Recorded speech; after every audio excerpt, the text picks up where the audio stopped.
So guys, hello বন্ধুরা, আমি এখন চুড়ি বানাচ্ছি।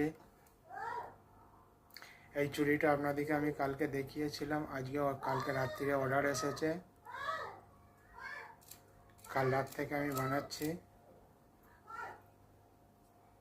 তো আমার তৈরি হয়েই এসেছে।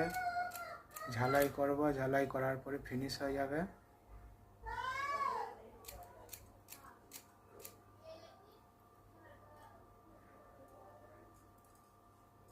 তারপরে আপনাদেরকে দেখাচ্ছি চুড়িটা কীরকম।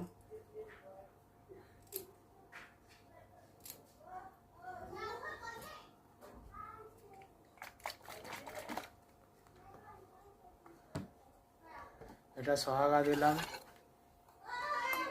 অনেক সোনাররা বলে